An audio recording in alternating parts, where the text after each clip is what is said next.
Eastern Wisdom and Modern Life with Alan W. Watts. Produced by KQED San Francisco for the Educational Television and Radio Center.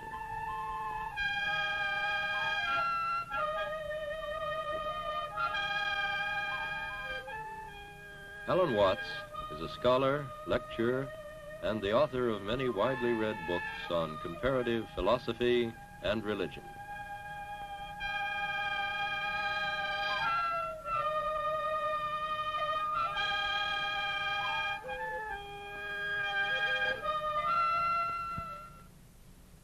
I have often puzzled and puzzled about what it must be like to go to sleep and never wake up,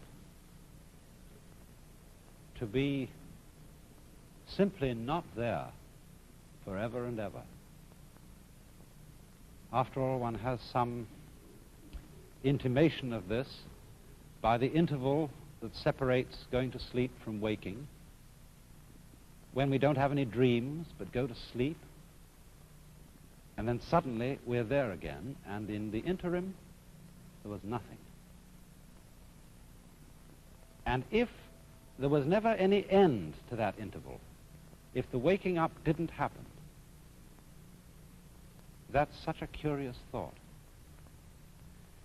And yet, you know, I believe that although that's rather gloomy kind of consideration, I've found that's one of the most creative thoughts I ever thought in my life. And I keep going back to it. You know, it's in line with a lot of the very fundamental questions that children ask.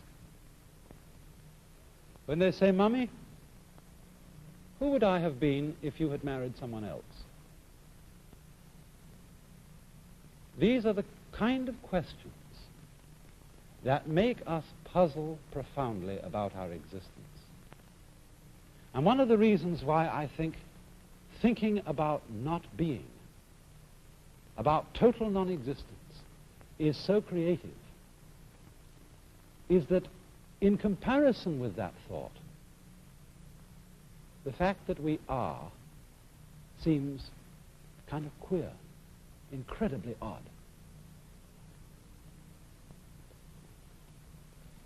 But you know, in the Western world, I suppose we have two dominant ideas about what happens to us when we die. There's the old-fashioned idea that after we die, we go to another world. I say old-fashioned, not to say it's out of date. We don't know what the answer to this is. But that's the traditional answer of the Western world. When you die, you go to another life. Maybe heaven, maybe purgatory, maybe hell, who knows? I think nowadays, though, the more general idea, the more plausible idea to many people, is that when we die, we just cease to be. That's all there is to it. But we're inclined, I think, to have in our minds a picture of this, which indeed is depressing, of being shut up in the dark for always and always and always, to be kind of buried alive in a blackness, where we are blind, deaf, and dumb, but somehow still conscious. But in the Eastern world, there are different ideas of this. The major Eastern idea is what is generally known as reincarnation, of going through life after life after life in an endless series, a process that is represented in this Japanese print of the Wheel of Life, the Buddhist Wheel of Life. This painting was lent to me by Mr. and Mrs. Imamura of Berkeley in California. He used to be the priest of the Berkeley Buddhist Church. And it shows the wheel of stages of existence through which beings pass, clutched by the great demon of impermanence. This is rather an unusual representation of the Wheel of Life. Perhaps some of you have seen these before. They usually have 6 divisions in the central part of the wheel here, and this one happens to have 5, And it's the Chinese-Japanese version of the Buddhist Wheel of Life, whereas I think prints in books, I know there was one some years ago in Life magazine, usually show the Tibetan version. But what we have here, and I think what I'll do, is I'll explain, to begin with, the popular interpretation of it, and then go on to see what more philosophical Buddhists think of it in a deeper way. These then are the 5 or sometimes 6 realms of existence through which, as I said, beings pass through their various lives. We could start here, for example. This is the human world. And then next to this is the world of the Devas, D-E-V-A, which we would translate into English as angel. Then this is the world of the animals. This is the world that is sometimes called the hells, only that's not quite a correct term for it. It should be called the world of the purgatories, because in this scheme of the universe, there is no everlasting state. There is no everlasting heaven, and there is no everlasting hell. The demon of impermanence clutches the whole thing, and they all terminate. Next to the hells, there is the realm of what are called pretas, P-R-E-T-A. They are frustrated spirits, sometimes shown with very large stomachs and very tiny mouths, enormous appetite, but very small means of satisfying it. And the idea is, you see, that in the course of his development, the individual goes through life after life. If he does well, he ascends towards the heavens. If he does ill, he descends to the hells. Or he may fall from the human state to the animal state, or fall from the human state to the state of the ghosts. But the point that has to be remembered in the Buddhist idea of transmigration or reincarnation is that you can never stop anywhere. You may ascend to heaven, but what goes up must eventually come down. You may descend to hell, but what goes down must eventually come up. And so one goes on and on, moving through these various worlds until, in Buddhist ideas, you become sufficiently awakened to become a Buddha, one who is released from the wheel, and who does not fall anymore into the sequence of rebirths, but enters the eternal state of nirvana. Now, if you will look closer again, you will see that there are a number of figures round the outside of the wheel. And these represent what is called the 12-fold chain of dependent origination. That is to say, they are a series of links which form what might be called the sequence of life. They are, as it were, a schematic diagram of the force or the process that keeps this wheel rotating. And the chain starts with a demon down at the bottom here, who represents ignorance, or perhaps unconsciousness, the state of not knowing. Then next in order, you'll see a potter's wheel, and this represents potentialities of life. Next comes a monkey, who represents consciousness. A man in a boat. For some reason, this represents the combination of name and form. Words bringing out shapes. Words identifying shapes and things in the world. Here comes sense consciousness, the 5 senses, a man's body with the senses exposed. And here comes contact, a pair of lovers. After this, there comes perception. I am not quite sure what the symbol in this wheel is. It seems to show a man with a sword behind a screen and 2 women playing in front of the screen. The usual symbol you find here for perception is a man with an arrow in his eye, showing the pain involved in the perception of the world. The next in the link is desire. It shows a woman with twins. The next one here is called grasping, and that shows a man with a basket into which he is trying to get the fruits of life. And then as we come over round the wheel, we get a figure which means growth. I think this is one of the gods of prosperity, but it means growth, the fullness of life.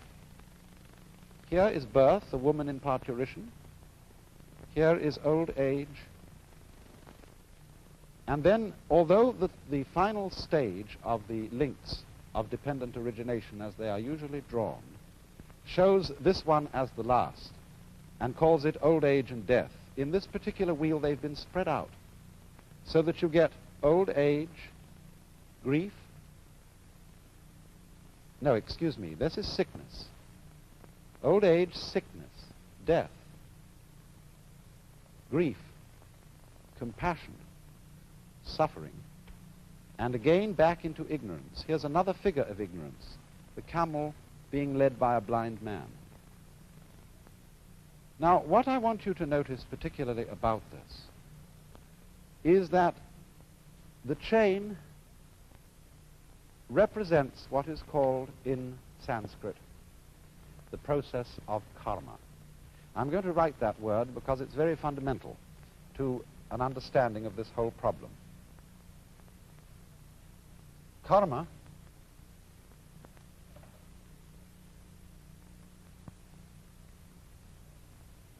is sometimes understood, and maybe your ordinary dictionaries give it to you, as the law of cause and effect, but actually it comes from the root kri, which in Sanskrit means to act or to do. And the basic idea of karma is that it is action which always involves the necessity for other action. As the Buddha once expressed it, this arises, that becomes. Now, this isn't quite the same thing as cause and effect. It is rather the idea of linkage. For example, when I pick up this brush, I lift it by one end, and the other end comes up. Now, we could say this is cause and effect, although this would be a rather cumbersome way of thinking about it. I could say, for example, that the coming up of the brush at this end is the effect of the cause, my lifting it at this end. But we don't ordinarily think so complicatedly about it. We think in a simpler fashion, namely, that to pick up this end is also to lift up that end because it's all one. So in the same way, Buddhists and Hindus who follow the idea of karma believe that life and death involve each other in the same way that the two ends of the brush, lifting up one involves lifting up the other. So in this way, living involves dying. We wouldn't say that the cause of death is birth, but birth and death go together and they are inseparable. And so if we will look again for a moment at the wheel, we can see that there are these important phases of it altogether. Here it ends with the sequence of pictures representing death and suffering and its attendant grief, ending in the blind man leading the camel and the demon, which together represent ignorance or unconsciousness. But once again here we have the potentiality of life and then the monkey representing consciousness. All these things are looked upon as linked and therefore inseparable. And thus, you see, we don't look upon ignorance as the first step or the first link in the chain from a chronological point of view. We only start numbering the steps of the chain here because one has to begin somewhere when one's talking. And so the basic idea of this link is interrelatedness, interlockedness, so that death and life, as I said, imply each other. So that you might, speaking from the standpoint of Indian philosophy, of Hinduism, of Buddhism, you might pick an argument with Hamlet and say, to be or not to be is not the question. These are not alternatives. They are things that go together just like up and down, back and front, solid and space. Now there's another aspect to karma which needs to be considered here, and that is that karma also involves the idea of the continuity of pattern. You know, strictly speaking, Buddhists don't believe that there is any soul entity which passes from one life to another. There is no sort of fixed I or fixed ego which once was an animal and then became a man and then became an angel and then eventually became a Buddha or something like that. The idea of karma as the linking factor between the various lives is what we might call continuity of pattern. For example, consider an army regiment. A certain regiment goes on year after year after year. Old European regiments, for example, have existed for hundreds of years. And yet the personnel of those regiments, and even the barracks in which they are stationed, are entirely changed. In the same way, a university. Harvard University has existed for a long time. Oxford for a lot longer. And yet there is not a single member of the faculty, not a single student, who was there when it first began. And yet, you see, the university goes on. Because what goes on is a pattern, a form of life. In the same way, the individual body of man, every 7 years, I think, all the molecules composing our physical structure are entirely changed. And yet, something identifiable as the pattern, which we associate with Mr. or Mrs. So-and-so, is still there. Another fascinating illustration of continuity of pattern in this sense is wave motion. It's perhaps easiest to illustrate with something like a barber's pole. When you twirl it. Now, as you twirl it, there's an illusion of something moving upwards from the bottom to the top of the pole. It seems that the strips go along. Now, actually, they don't go along. They just go round. And in the same way, also, when waves move across water, there's no water moving across. There is the wave pattern moving across. The water is just going up and down, as you can tell when you see, say, a dead leaf floating on the water's surface, and it isn't moved along by the waves. So this idea of continuity of pattern is the solution which Indian philosophy offers on the matter of the problem of death.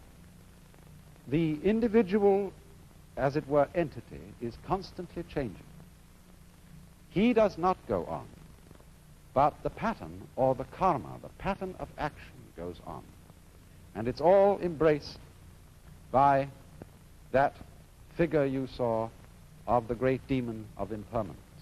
Could we look at that demon once again? I want to say something more about him. From our Western ideas, this fellow looks pretty evil. And we might associate him with the devil in the Hebrew or Christian sense of a principle of evil. In Buddhism, demons are not evil. They are really beneficent. They have a frightening aspect, but underneath this, there is a deeper meaning. This demon represents change or impermanence. But the deep insight underlying this is that change is a liberating factor. Death is a liberating factor. Did it not exist, life would not exist either. And therefore the wise man is not afraid of the demon. He goes, as it were, straight forward to him to embrace him. And at that moment, the demon is transformed. And so in the same way, in a deeper sense, Buddhists do not think of these various realms of the wheel as literal worlds where there are angels and demons and starved ghosts. But they represent the various phases of consciousness. equanimity, general kind of medium consciousness, quiet consciousness is the human state. The angel state is supreme happiness. The animal state is animality. Here is misery in its extreme, and here is frustration in its extreme.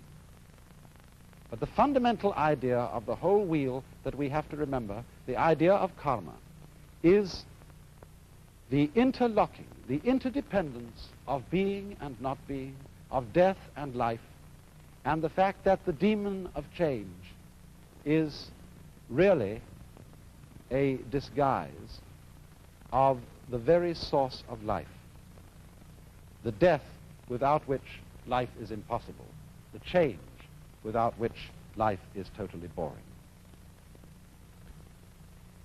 Now, of course, when any idea like that is explained, the first thing that we ask is it true? Is there a process of rebirth? Do our patterns go on and have influence to an illimitable future?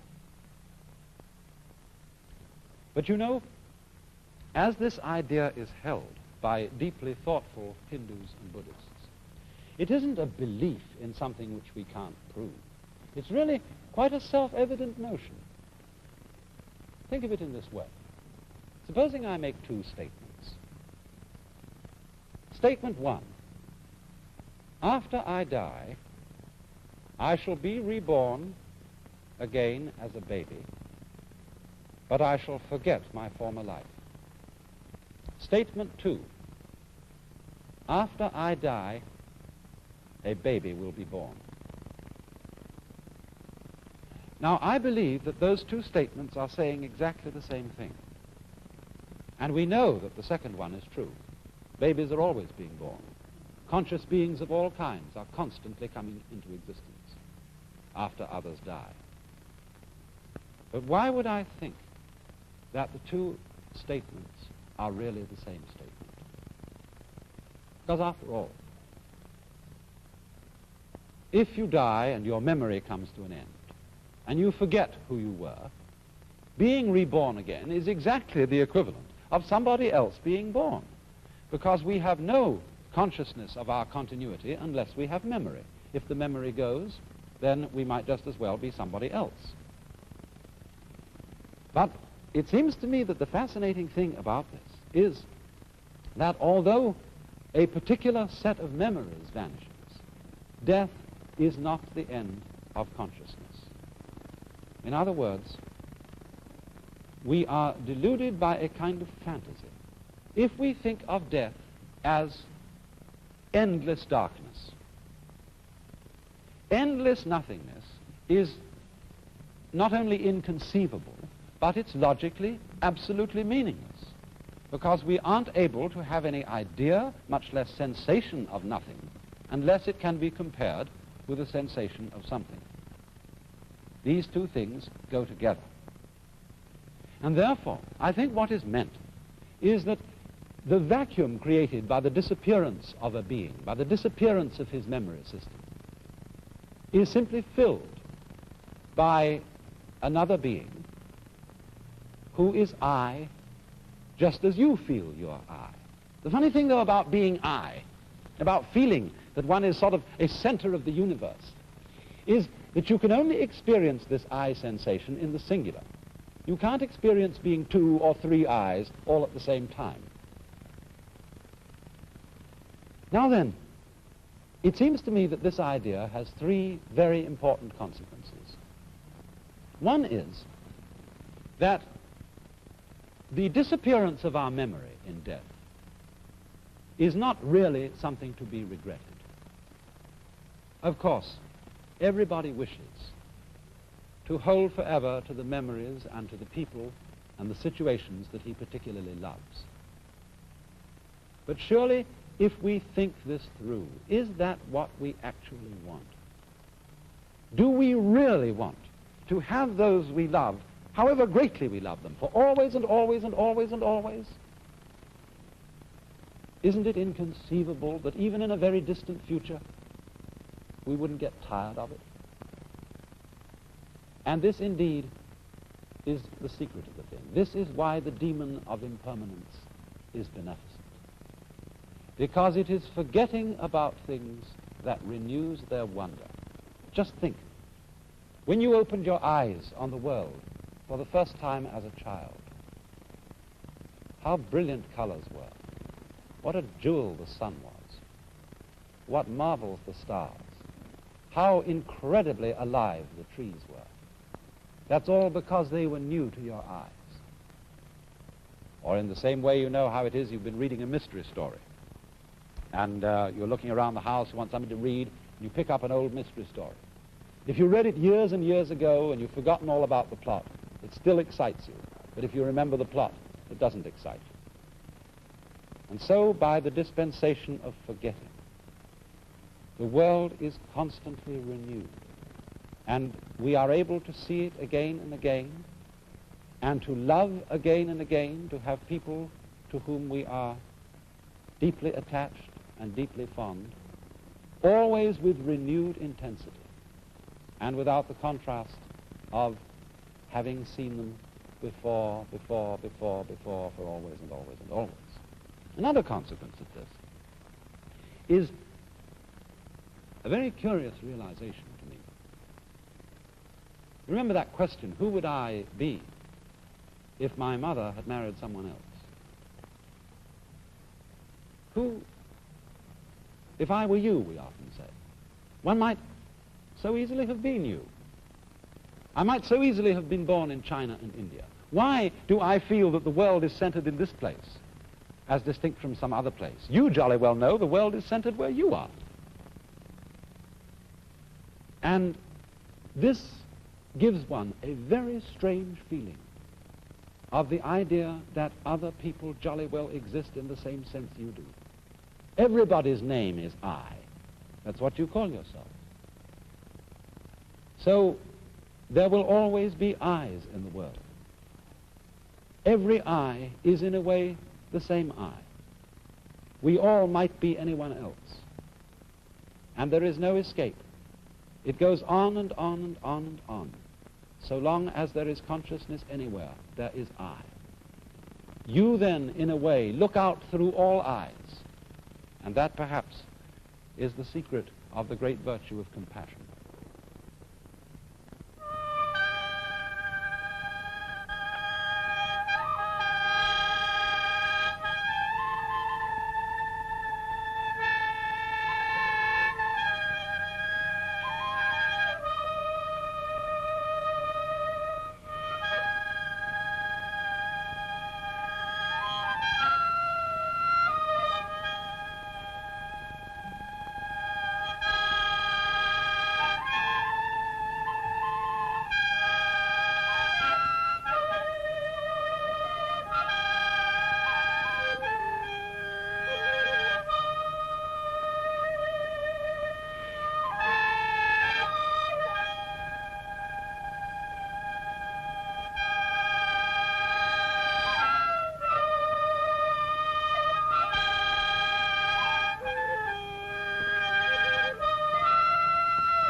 This is National Educational Television.